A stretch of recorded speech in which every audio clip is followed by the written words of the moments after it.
আমার ছেলেমেয়েগুলো এত বড় হওয়ার পরে আমি জীবনে প্রথম এত রাগ করলাম ছেলেমেয়ের সঙ্গে। এত রাগ আমি ওদের সঙ্গে কখনোই করিনি। আজকে ওদের সাথে যতটা রাগ করছি।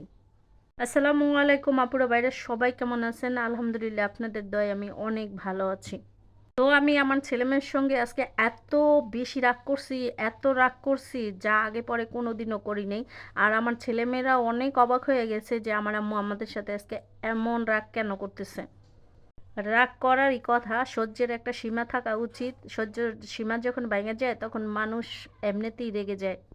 এদিকে ছেলেটার সাথে রাগারাগি করছি, পরে ছেলেটা মন খারাপ করে একা একাই বসে আছে। আর এইদিকে কিন্তু পিকনিকে যত লোক আসছে সবাই কিন্তু সবার মতো ঘোরাঘুরি করতেছে। তো কেউই কিন্তু আসলে স্টেজের ভিতরে বসা নাই, সবাই সবার মতো ঘোরাঘুরি করতেছে। তো আমরা আসলে এই যে স্কুল থেকে পিকনিকে আসলাম, ছেলের স্কুল থেকে পিকনিকে নিয়ে আসলো। আর এখানে আজকে 9টা গাড়ি আসছে, বড় বড় বাস গাড়ি নিয়ে আসছে। তো 9টা গাড়ি ভর্তি লোক ছিল, আর অনেক লোকই আসে নাই। তো এইদিকে প্রিন্সিপাল স্যার সবাইকে ডাকতেছিল মাইকে, আর সবাইকে বলতেছিল কি কি অনুষ্ঠান হবে আর কখন কখন অনুষ্ঠান শুরু হবে। আর এখানে অনেক রাইড আছে, আর এত সুন্দর একটা পার্কে স্যারে নিয়ে আসছে। আর এত সুন্দর পার্কে নিয়ে আসার জন্য স্যারকে অনেক ধন্যবাদ, কারণ স্যারের জন্য আমরা এত সুন্দর একটা পার্ক দেখছি, ঘুরছি এবং উপভোগ করছি। অনেক অনেক বেশি ভালো লাগছে। যতই আসলে ভালো লাগুক, আমার মেজাজ কিন্তু চড়াই ছিল বিকাল পর্যন্ত। আমার মেজাজ কিছুতেই ঠিক ছিল না। তো এইদিকে স্যারে বলল কি কি অনুষ্ঠান হবে, তো এখন খেলাধুলার অনুষ্ঠান হবে। তো এই কথা বলার পরে স্যারে বলল সবাইকে মাঠের ভিতরে যেতে। তো আমরা এদিকে মাঠের ভিতরে যাচ্ছি। তো পার্কের থেকে মাঠ একটু দূরে, তো ওইখানে যাব। ওইখানে যাওয়ার পরে বাচ্চাদের খেলাধুলা শুরু হবে।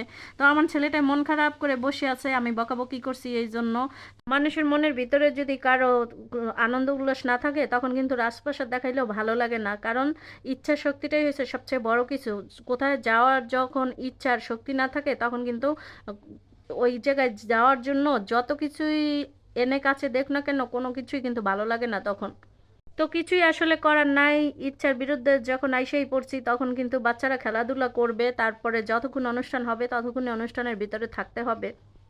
তো বাচ্চাদের এখানে খেলার জন্য রেডি করতেছে, আর আমরা সবাই দাঁড়ায় রয়েছিলাম রোদের ভিতরে, আর দাঁড়ায় দাঁড়ায় খেলা দেখতেছিলাম। তো বাচ্চাদের আসলে তেমন একটা বেশি একটা খেলা দেয় নাই, কারণ হাতের সময় ছিল না। আর স্যারের এক আত্মীয় মারা গেছে, স্যারে আইসেই এই কথা শুনাইছে। তো স্যারেরও মন মানসিকতা তেমন একটা ভালো ছিল না, এই জন্য বাচ্চাদের বেশি একটা খেলার আয়োজন করে নাই। তো স্যারে বলছিল খেলাধুলা শেষ করে তোমরা সুইং করতে যাবা।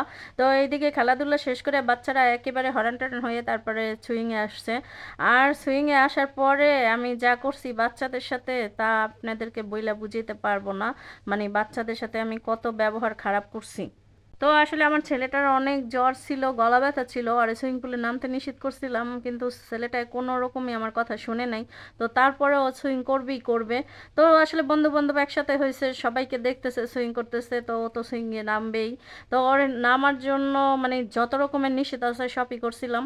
তো এক পর্যায়ে আমি ব্যর্থ হয়েছি, তারপরে চিন্তা করলাম যে থাক, এত যখন রিকোয়েস্ট করতেছে, একদিন দুই দিন জ্বরে পড়ে থাকে থাকুক, এখন কিছুই করার নাই, ও যেটা বলতেছে এটাই শুনতে হবে। কিছু কিছু সময় বাচ্চাদের কথা শুনতে গেলেও অনেক বড় বিপদে পড়তে হয়।